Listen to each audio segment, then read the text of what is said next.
How's everybody doing? Today's video is going to be directed toward people who might be thinking about getting a Floyd Rose tremolo, but who might not be sure if it's really worth the hassle.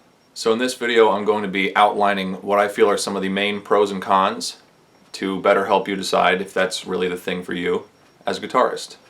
First of all, the Floyd Rose, in my opinion, is one of the most versatile, most useful floating tremolos that is widely available.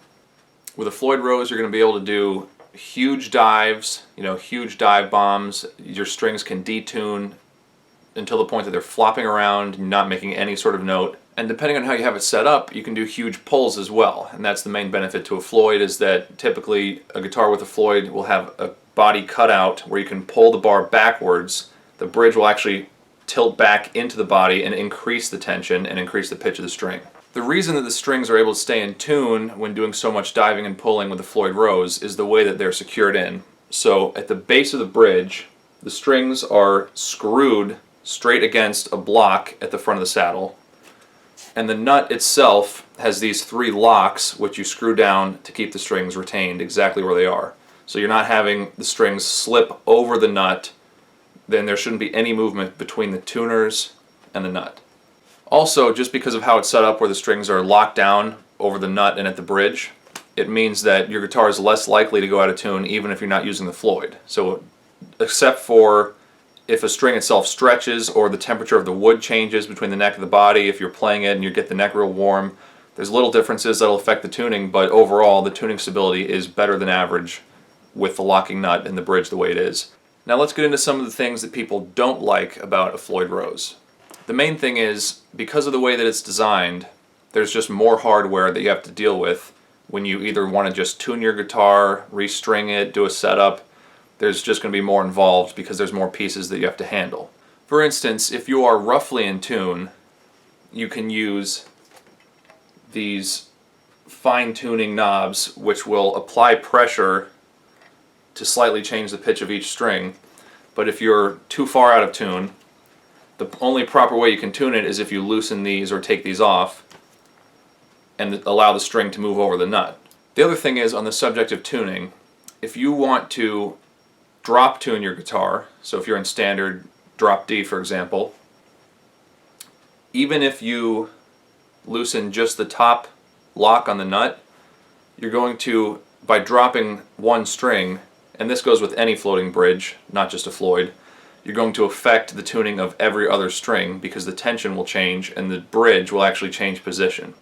So technically, if you drop tune with your Floyd, either you're going to have to just live with the strings being roughly in tune, but not perfectly unless you want to go through and tune it all up again, or you're going to have to go through and tune it all up again, and even then the total tension is going to be different. So let's say you got your Floyd Rose perfectly set up to be in standard tuning, and now all of a sudden there's a song where you need to drop tune. So on top of the fact that you're going to have to loosen up every single lock and tune every string to get it perfect, even then the bridge is going to be a little bit short on tension.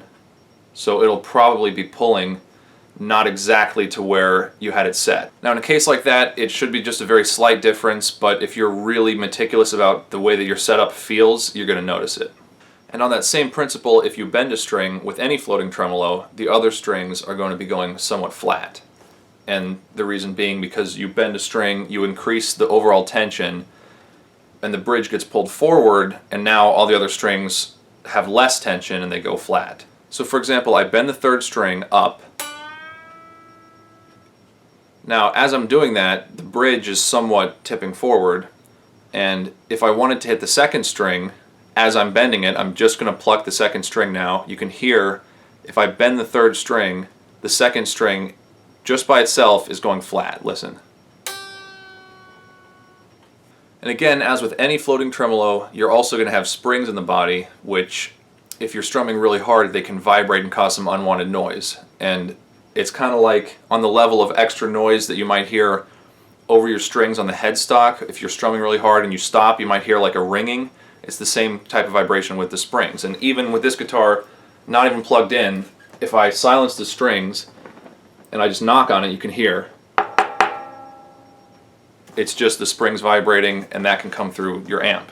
Overall though, if you want to get a Floyd or you think you might want to get a Floyd, just get it. Because they're a little bit more work for what is really the only bridge that can do those types of pulls and huge dives that a Floyd is known for. There's no other way to do it. If you want to have that sound, if you want to incorporate some of those tricks, you know, dive bombs, dime squeals, like, you're not going to be able to really accomplish those very well without a Floyd Rose. Now, that isn't to say that there aren't other floating tremolos that can do the job, but a Floyd Rose is the most widely known brand and the most widely available bridge that you're probably going to find in a lot of models of guitars. It does exactly what it's supposed to do when it's set up right. It's a very logical design. It's really not overly complicated like it might look to some people. And in my own personal opinion, a Floyd Rose or a Floyd Rose type bridge is the only whammy bar or tremolo system that I think it's even worth using. And that being said, I'm not personally huge into doing a lot of Floyd Rose whammy bar tricks and things like that, but I do sometimes, and it's a great tool for that exact purpose.